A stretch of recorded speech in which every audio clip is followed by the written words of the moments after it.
Cześć, w dzisiejszym odcinku zrobimy unboxing lasera liniowego Nivel System CL1D. Zobaczmy, co jest w środku.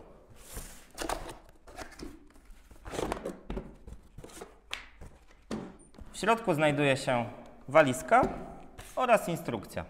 Zajrzyjmy do środka walizki. Tak prezentuje się zestaw dostarczany do klienta w wersji podstawowej, czyli po zakupie samego urządzenia. W środku znajdziemy niwelator, zwany też laserem lub poziomicą, podstawkę pozwalającą na regulację na nierównych powierzchniach,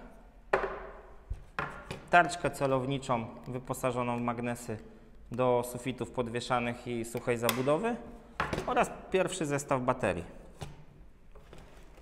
Zajrzyjmy w dane techniczne urządzenia. Producent podaje następujące informacje. Laser wyposażony jest w kompensator o dokładności zapewniającej pracę 1 mm na 5 metrów, czyli 2 mm na 10 metrów. Zasięg pracy urządzenia to 20 metrów lub 60 metrów z dodatkowym czujnikiem, odbiornikiem czy też detektorem laserowym. Zakres samopoziomowania urządzenia to 3,5 stopnia. Zakres temperatury pracy to jest od minus 10 do 50 stopni. Magazynowanie od minus 20 do 60. I tutaj taka moja uwaga, żebyście pamiętali, żeby w takim okresie zimowo-jesiennym nie zostawiać urządzeń laserowych, niwelatorów, ogólnie sprzętu pomiarowego w samochodach na zimę, na weekendy czy w barakach nieogrzewanych na budowie, bo może Wam to po prostu uszkodzić sprzęt poprzez kondensację wilgoci w środku. Także jeśli jest możliwość, zabierajcie ze sobą. Idziemy dalej. Śruba mocowania w urządzeniu to 1/4 cala, czyli typowy fotograficzny gwint, który można spotkać w większości urządzeń tego typu.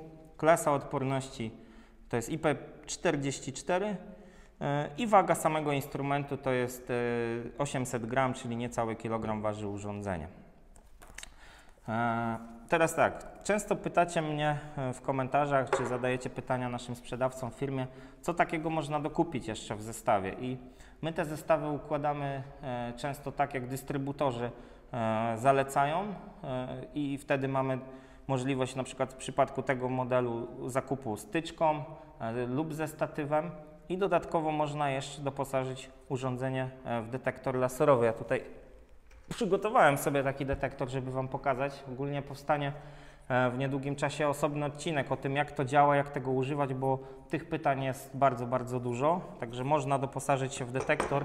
Nawet tu w walizce, akurat w tym modelu producent przewidział specjalnie miejsce na detektor i na uchwyt do niego. Także jeśli ktoś by potrzebował pracować w miejscach, gdzie jest wysoka jasność lub na dworze, to wtedy tam, gdzie nie widzimy oczami wiązki lasera, tam detektor tą wiązkę jest w stanie zobaczyć. Dlatego podawana jest ta wartość w instrukcji 60 metrów z czujnikiem. To jest właśnie czujnik, detektor.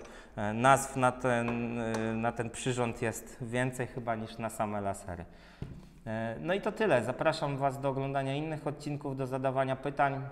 Już jesteśmy na nowej siedzibie, będziemy w nowy sposób realizować filmy, odpowiadać na Wasze pytania. Wszystko notujemy, nie wszystko jesteśmy w stanie zrobić od razu, ale cierpliwości i do zobaczenia w kolejnym odcinku.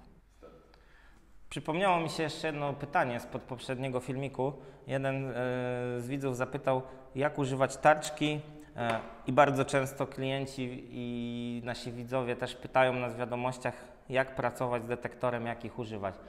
O tym zrobimy osobny, oddzielny materiał, bo temat odbiorników, detektorów jest dosyć obszerny, także subskrybujcie kanał, oglądajcie nasze odcinki, a na pewno znajdziecie odpowiedź na te pytania. Cześć!